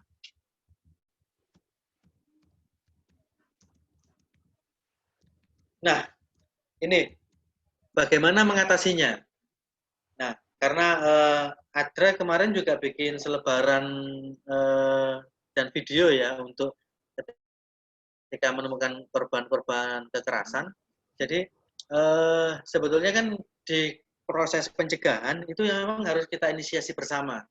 Bagaimana sosialisasi secara masif, terutama yang harus dilakukan oleh sebetulnya pemangku kewajibannya kan pemerintah. Bagaimana kemudian upaya-upaya edukasi tentang pentingnya kesetaraan gender, inklusi disabilitas dan inklusi sosial dan sebagainya, termasuk bagaimana pelatihan-pelatihan tentang pencegahan kekerasan dan sebagainya, memang harus digencarkan, baik dilakukan secara online maupun offline. Nah, meskipun sampai saat ini upaya yang dilakukan pemerintah kan sosialisasinya sosialisasi massal. 1.500 orang, 1.000 orang, 200 orang yang kemudian menurut saya sih tidak terlalu efektif. Mungkin efektif untuk segelintir orang, tapi sisanya juga tidak terlalu efektif. Kemudian yang kedua adalah perencanaan program yang berupaya untuk melakukan pengaruh utamaan gender, pengaruh utamaan hak anak, serta kelompok disabilitas. Nah, mungkin kalau di politik yang kuota perempuan 30% itu ya dari dulu sudah diupayakan, yang caleg yang 30% dan sebagainya itu. Meskipun sampai saat ini menurut penilaian saya hanya untuk kuantitas saja, peran juga tidak terlalu signifikan ininya. Kemudian melibatkan perempuan, anak, lansia, dan kelompok disabilitas dan minoritas dalam perencanaan pembangunan. Nah, ada beberapa upaya yang diinisiasi oleh teman-teman yang di desa terutama menggunakan dana desa. Itu ada musrembang perempuan dan musrembang anak. Jadi kalau selama ini musyawarah perencanaan pembangunan di desa jarang sekali melibatkan anak-anak dan perempuan, itu teman-teman sudah berupaya untuk menggali suara anak dan perempuan misalkan. Untuk yang disabilitas dan ini masih belum. Nah, penting suara mereka didengar karena seringkali apa yang kita bayangkan itu tidak sesuai dengan apa yang mereka harapkan. Contoh kasus ada program air bersih misalkan. Penduduk desa tersebut harus mengambil air bersih dengan berjalan kaki sejauh 500 meter. Asumsi kita, maka dibangun pipa untuk mengalirkan air bersih agar nyampe ke rumah-rumah. Ternyata pada saat aliran air bersih sampai ke rumah-rumah, para perempuan dan anak-anak di sekitar desa itu justru menjadi stres. Nah, kenapa? Karena di budaya mereka itu melarang perempuan untuk keluar rumah.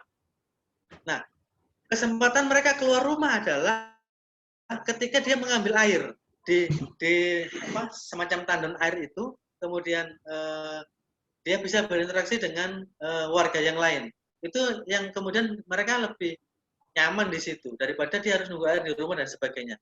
Nah, itu contoh seringkali apa yang kita pikirkan baik belum tentu baik bagi orang lain. Maka melibatkan suara anak, suara perempuan, suara kelompok minoritas dan sebagainya yang dalam hal ini adalah kelompok rentan itu sangat dibutuhkan agar kita tidak salah dalam merencanakan program. Itu contoh kecil saja sebetulnya. Seringkali kan kita berasumsi yang terbaik bagi orang, kita niatnya baik, tapi seringkali ya tidak baik bagi mereka seperti itu. Oke, saya kira itu. Kalau tidak ada pertanyaan, langsung masuk ke video dulu. Kalau ada pertanyaan, silakan. Kita bisa diskusi dulu. Kalau tidak ada pertanyaan, bisa masuk ke kekerasan terhadap anak.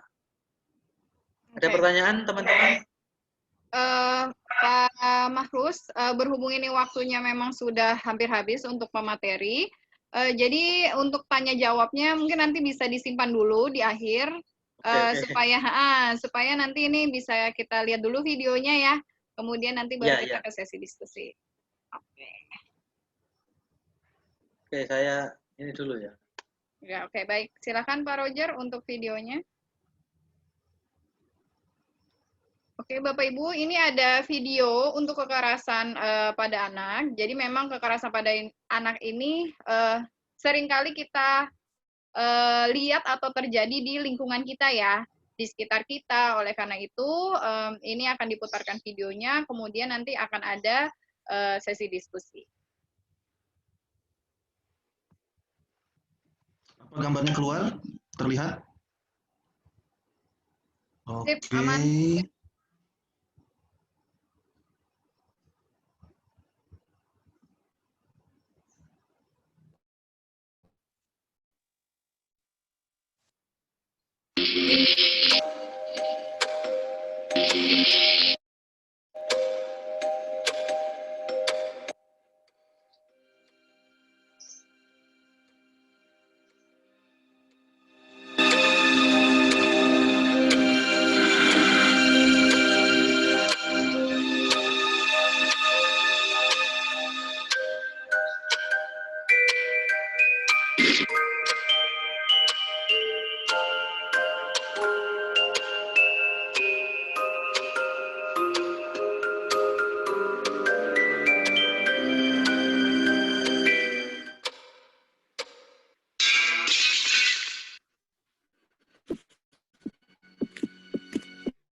Oke, videonya sudah. Kita lanjutkan satu video lagi. Ini mengenai lansia, proyek yang waktu lalu. Mungkin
Oke, baik.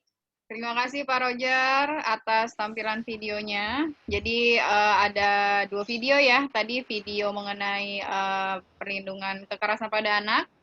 Kemudian ada juga kegiatan yang dilakukan ADRA kepada lansia di wilayah Bogor. Oke, saya kembalikan lagi ke Pak Mahrus. Silakan Pak Mahrus. Ya, saya lanjutkan sebentar sebelum masuk diskusi kelompok. Saya share screen lagi. Ya, kira-kira seperti ini. Apa yang bisa kita lakukan jika menemukan korban kekerasan? Kalau kita mampu melakukan mediasi, lakukan mediasi. Kalaupun tidak bisa, lebih baik melaporkan ke pihak yang berwajib. Berwajib itu tidak harus polisi, bisa jadi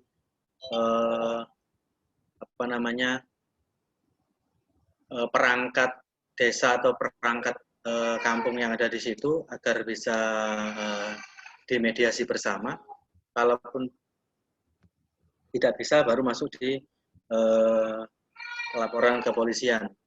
Kemudian melakukan pendampingan pada korban, psikologi, kesehatan, ekonomi, dan lain-lain. Karena memang yang jelas ada trauma dan sebagainya itu, kalau kita tidak mampu, maka penting untuk bersinergi dengan berbagai pihak untuk melakukan pendampingan korban. Maka di diskusi kelompok ini, sebelum diskusi kelompok, kita coba putarkan videonya yang satu lagi, Pak Roger. Oke, siap. Yang tentang kepedulian sesama. Nanti setelah kita putar videonya, kita akan bagi kelompok, tapi sebelumnya nanti akan ada pengantar dari saya dulu. Silakan Pak Roger. Ini Oke.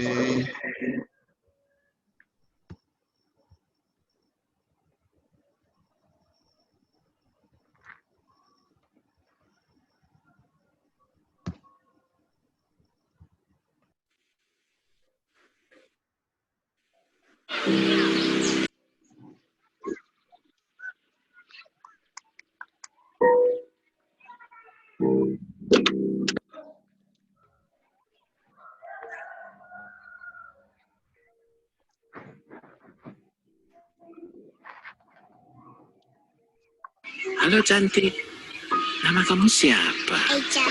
Oh, lagi ngapain kamu? Bapak ibu di mana? Saya orang tuanya. Kami orang tuanya. Kami orang tuanya. Kami orang tuanya. Saya orang tuanya. Kami orang tuanya. Kami orang tuanya. Saya orang tuanya. Saya orang tuanya. Semakin banyak yang menjaga, semakin jauh kekerasan dari mereka. Kunjungi www.perlindunganak.org sekarang, karena hanya kita yang bisa. Ya, itu tadi video ilustrasi singkat sebetulnya bagaimana hampir semua profesi, semua lapisan masyarakat kemudian bersama-sama untuk mencegah terjadinya kekerasan, karena memang mencegah ini lebih penting, lebih mudah, lebih murah biayanya daripada melakukan penanganan. Nah, untuk itu kita coba dalam diskusi kelompok itu memetakan kira-kira nanti akan dibagi sama Mbak Okta, ya Mbak ya? Iya Pak. Di kelompok ini kita akan coba diskusinya nggak terlalu berat, hanya tidak merencanakan sesuatu yang berat, tapi lebih pada memetakan stakeholder yang bisa diajak untuk bersinergi sebetulnya. Saya coba bagi menjadi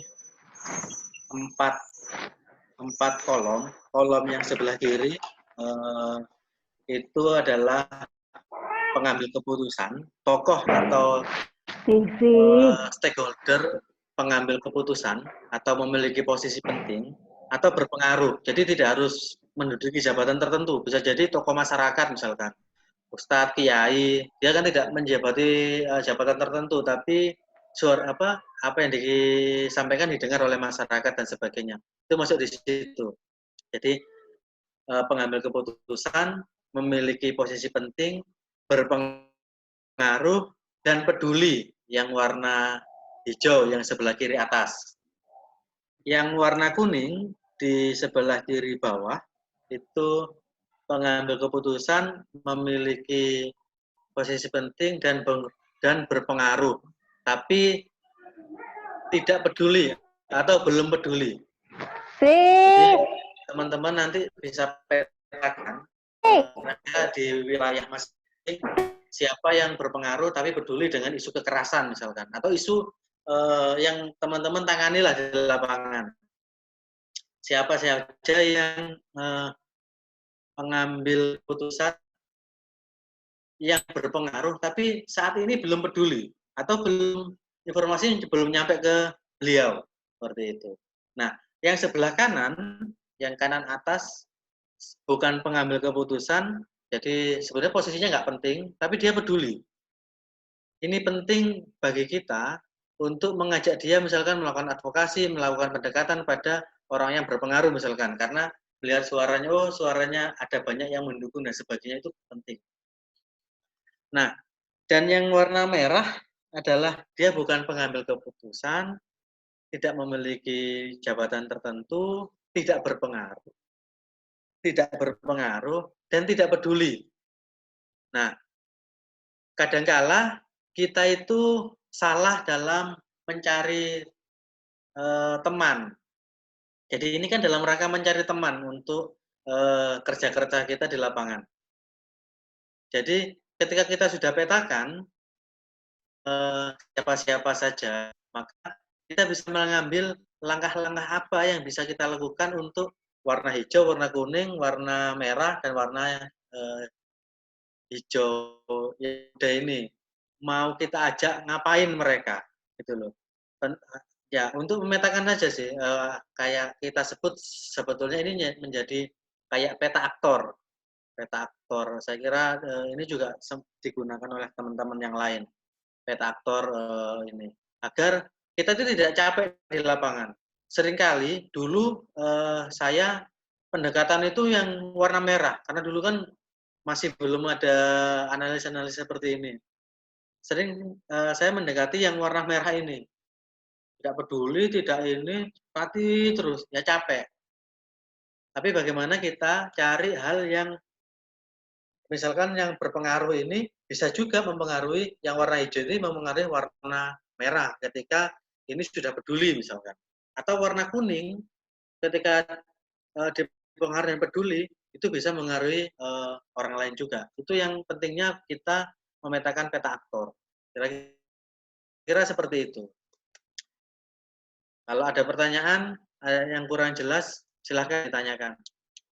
Kalau sudah jelas, langsung dibagi kelompok saja. Oke, baik. Ya, baik. Terima kasih Pak Mahrus. Jadi teman-teman, Bapak Ibu sekalian, kita akan diskusi santai ya di grup masing-masing kabupaten. Nanti akan saya bagi tiga kelompok. Ada Bojonegoro, Ngawi, dan Tuban. Nanti bisa didiskusikan 4 poin ini yang sudah disampaikan oleh Pak Mahrus. Nanti akan dipandu oleh masing-masing koordinatornya, seperti itu. Nah, waktunya hanya 15 menit, jadi nanti bisa didiskusikan. Kemudian nanti setelah diskusi, kita akan masuk ke break dulu, karena sepertinya di wilayah Jawa Timur juga sudah masuk sholat asar ya. Jadi nanti setelah diskusi, 15 menit, kita akan jeda, break dulu, buat peregangan juga, buat teman-teman juga yang tidak melaksanakan sholat, itu 10 menit. Nah, oleh karena itu, sebelumnya saya akan cek dulu, ini ada Oppo A5s. Ini Oppo A5s dari kabupaten mana ya? Supaya saya bisa, saya tidak salah memasukkan ke kabupaten yang lain. Oh iya, ini dari Ngawi. Yudhistira, sorry. Oh, Yudhistira. Oke, saya rename ya, Pak. Sorry. Oh iya. Oke. Nanti kalau Bapak masuk ke Bojonegoro kan nanti Bapak nggak kenal ya, Pak ya? Oke, Yudhistira ya dari Ngawi. Oke, baik. Ada tambahan lagi Pak Marus sebelum saya break? Saya break out room-nya. Oke. Jadi saya akan bagi tiga kelompok. Nanti Bapak Ibu setelah sudah ada tampilan bisa langsung di-join ya. Oke, nanti akan dipandu oleh masing-masing koordinatornya. Oke, dari Bojonegoro. Pak Roger bisa bantu dulu, Pak Roger, sambil saya pilih.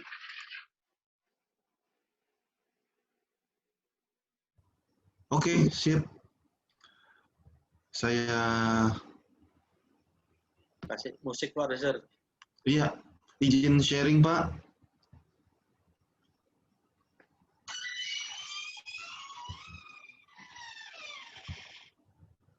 Oke.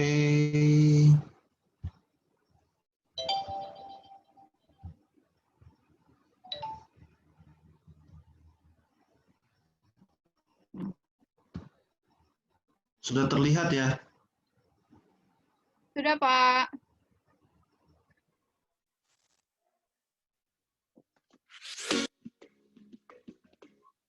Hey, hey, hey Indonesia, siapkan diri kita. Saatnya menerapkan budaya sadar bencana. Mulai dari diri, keluarga dan komunitas. Agar lebih siap menghadapi bencana dan ada lagi korban jiwa. Kenali bahayanya, kurangi risikonya, selalu siaga hadapi bencana. Kenali bahayanya, kurangi risikonya dengan mitigasi dan evakuasi. Kita sadar bencana, kita siap bersama. Kita takut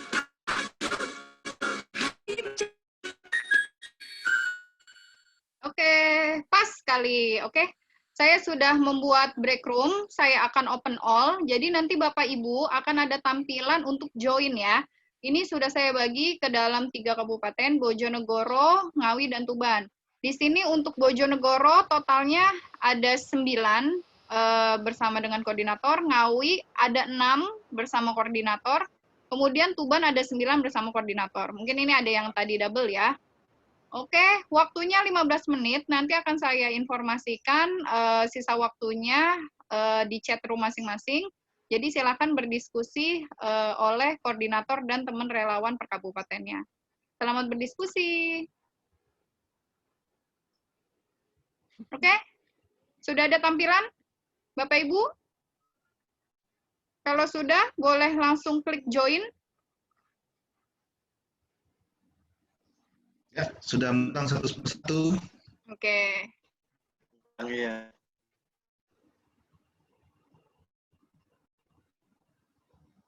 Ada yang mau masuk jadi observer mungkin? Mas Angga, Pak Maklus, silakan. Observer aja. Boleh. Oke. Bebas, ruangan mana aja. Nih, saya akhirnya ketemu juga tatap muka sama Mas Roger nih. Iya, betul. Dari telepon terus kita di... Pak Pujianto. Pujianto. Pak Pujianto. Pak Angga nih baru lihat wajahnya juga nih Pak Angga. Pak Pujianto bisa klik Pak, join Pak. Join break room-nya. Dan Pradipta. Ini masih ada Ervina, Hendro yang belum join. Halo. Oke. Iya. Mbak Ervina dan Pradipta dan sebentar ya Bapak Ibu. Ini saya coba. Oke. Mbak Hervina masih 3 ya. Coba dimasukkan aja mungkin. Nggak bisa. Dia harus join sendiri. Nggak bisa. Iya, betul. Dia harus join. Oke. Saya coba konfirmasi ke koordinatornya dulu ya. Thank you. Thank you. Nah, sudah mereka satu persatu. Tinggal Tuban ya, Tuban. Hanya ini.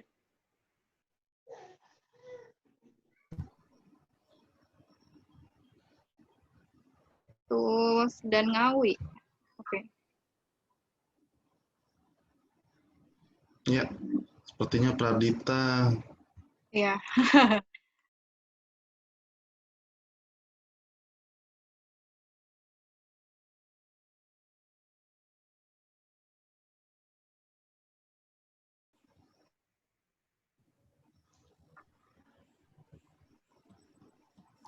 Pak Angga, jadi ini nanti peserta yang akan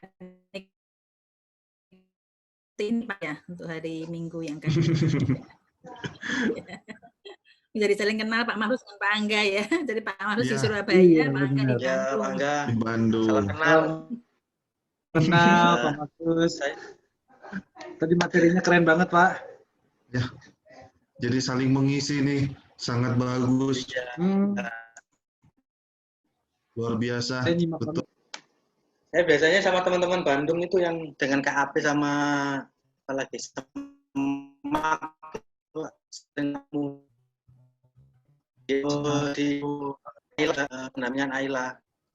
Tapi Semak ininya di Garut program yang di Bandung ininya. Mantap. Ini saya panggilnya Mas sama Mbak, mohon maaf tanpa mengurangi rasa hormat ya. Karena udah kebiasaan. Saya aja, Mas Angga. Kita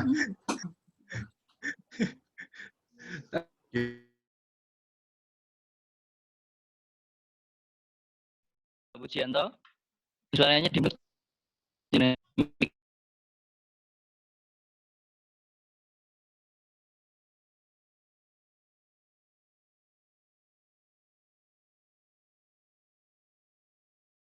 sudah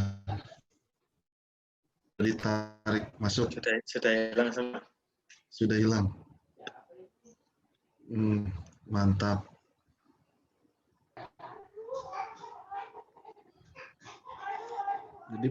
Jadi memang kalau kekerasan anak itu ya susah dimudi itu ya, Pak Makrus ya. Iya.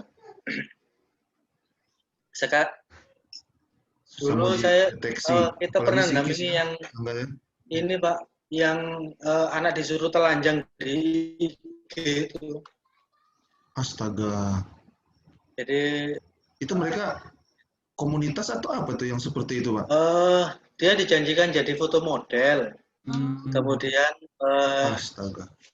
Nggak telanjang bulat sih, dia cuman pakai bikini aja ininya. Iya. Kemudian tidak langsung di apa namanya di posting, tapi di chat private chat itu.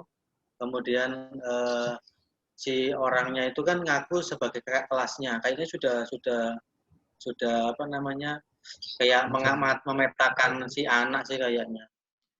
Itu kemudian di private chat kirim ini, lalu minta username sama passwordnya IG-nya, kemudian itu diposting. Kemudian diancam kalau tidak kirim foto tiap hari maka akan diposting terus gitu. Itu sampai ke Polda tapi agak susah. Nggak tahu kemarin laporannya kok nggak sampai lanjut di Polda. Polda kan sudah ada cybercrime itu tapi nggak tahu. Oke. Iya, kenapa ya? Kasus-kasus seperti itu diredam, artinya iya, sampai itu apa belum populer atau bagaimana? Apakah kurang poin untuk kenaikan jabatan atau? Iya. Iya. Rata-rata narkoba dan korupsi yang membuat mereka terdong. Iya. Lebih orang gitu yang ini aja yang apa pelanggan seks anak itu nggak pernah di penjara, ditangkap. Pelanggannya. Karena kan kalau ngomong eksploitasi, kalau di definisinya kan baik dipaksa maupun tidak, itu kan dijerat kan, sebetulnya bisa dijerat. Tapi sama apa namanya si polisinya nggak ini. Pernah tak sampaikan pada waktu kan yang waktu ketemu itu di Lokakarya dengan Polda sama kepolisian Australia. itu saya bilang itu si polisi itu ada direktur reskrim, direktur cybercrime, direktur apa-apa itu yang Polda itu diem aja, mereka nggak komen sama sekali. Nggak ada respon ya, gitu Pak. aja. Nggak direspon sama mereka. Oke. Udah mau ngomong apa, udah nggak ada respon gitu. Ya paling yang paling ini PPA-nya, yang PPA-nya Polres sama Polda itu, yang cuman kan atasan ininya yang kan di bawah Bareskrim kan itu. Iya, PPA ya. Iya. Kalau Ya, itu harus ada kejadiannya dulu baru. Karena kan ada kepalanya lagi. Gimana, Pak? Kalau di kita itu trennya harus kejadian dulu barulah ada kebijakan-kebijakannya gitu untuk kuratif, itu pun juga bukan untuk preventif gitu akhirnya. Iya. Terus Dulu kita sempat pernah jebak yang pelanggan dari Korea sama Malaysia. Itu ketangkep.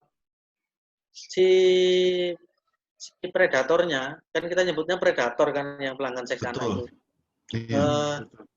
Itu apa namanya? Ketangkep, tapi ya hilang gitu. Hilang karena ya nggak tahu ada uangnya atau ada apanya gitu. Pelaku traffickingnya kena, kan jelas itu pelaku trafficking. Ya, tapi yang pelanggan ininya harusnya kan kalau dengan anak itu bisa dikriminalkan. Kalau dengan dewasa memang tidak ada aturan apa kriminal kan, kayak yang dulu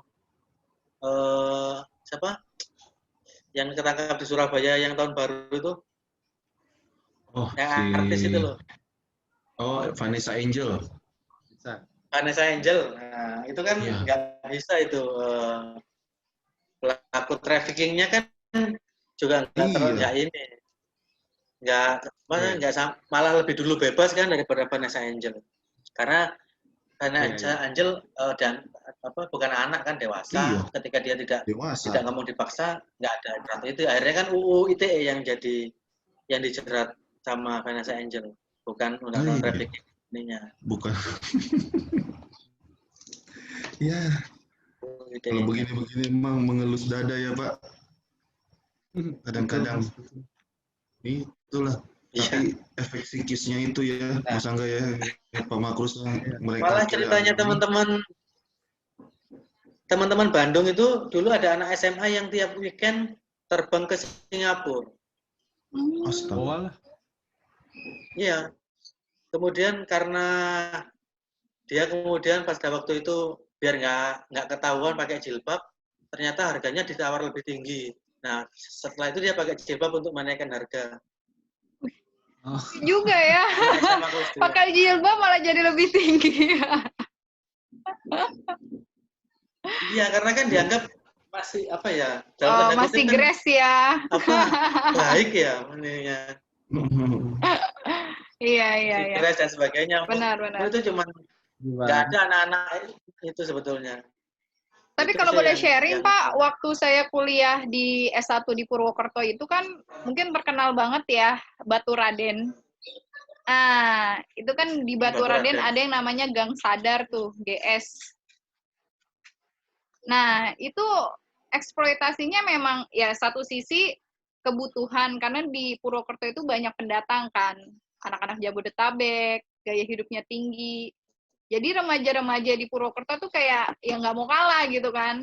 Akhirnya mereka banyak juga yang bekerja di sana, di Batu Raden itu.